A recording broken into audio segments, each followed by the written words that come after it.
Welcome to Beyond the Buzz, where curiosity meets clarity. I'm Dr. Tara Morrows, scientist and communicator with decades of experience translating complex human research into clear, evidence-informed insight. Today, we're talking about cold plunging, the practice of immersing your body in very cold water. It's often framed as a mood booster or mental reset. You'll see it in icy tubs, frozen lakes, and backyard barrels across social media feeds. Cold plunging has become part of a larger wellness conversation about resilience, stress, and feeling better fast. People describe it as energizing, grounding, even life-changing. But those stories raise an important question. Does cold immersion actually improve mood? Let's take a closer look together, starting with what's driving the buzz. Cold plunging has exploded in visibility over the last few years. On TikTok alone, the hashtag #ColdPlunge has accumulated more than 4 billion views, showing just how widely this practice is being shared and watched.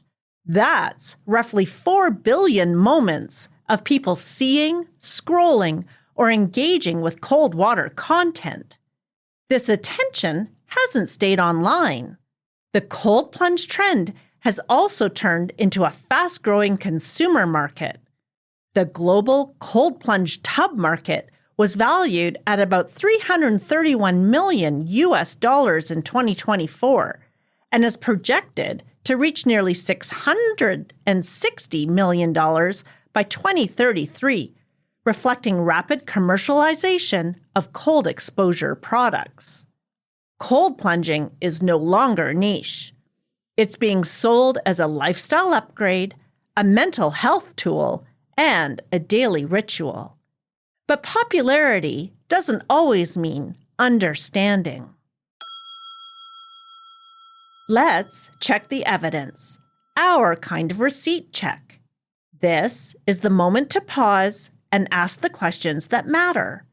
What's the evidence? What's the source? And how do we know? Here's what the evidence shows. The strongest anchor comes from a systematic review and meta-analysis, a study that combines results from many studies, published in 2025. It reviewed 11 studies with about 3,200 participants. Overall, it found no significant pooled effect on mood outcomes from cold water immersion. Some studies suggested possible effects on sleep or general well-being, but mood results were inconsistent. A large observational study of over 700 regular cold plungers compared with controls found a nonlinear relationship between immersion frequency and mental health. In simple terms, frequency seemed to matter, but more was not always better. Smaller experimental studies help explain why people may feel something. One study, combining mood ratings with brain imaging, reported immediate increases in positive effect after cold water immersion, along with changes in brain network activity. Another short-term intervention showed temporary reductions in mood disturbance after a single immersion, but with a small sample and short follow-up.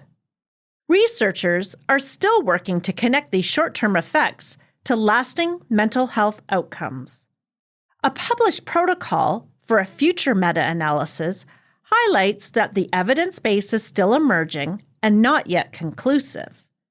Proposed biological mechanisms, like stress response hormones, remain hypotheses, not proof of benefit.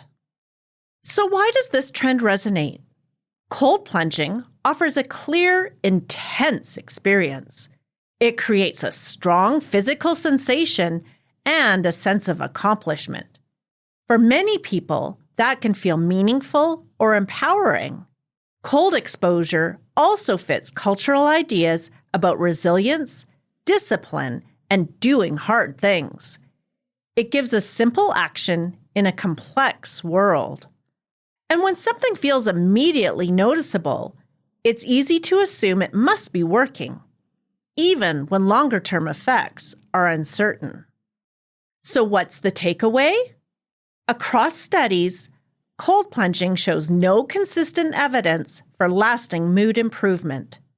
Short-term changes in mood or brain activity can happen, but they vary by person and context. Long-term effects on mental health remain uncertain, and research is still evolving.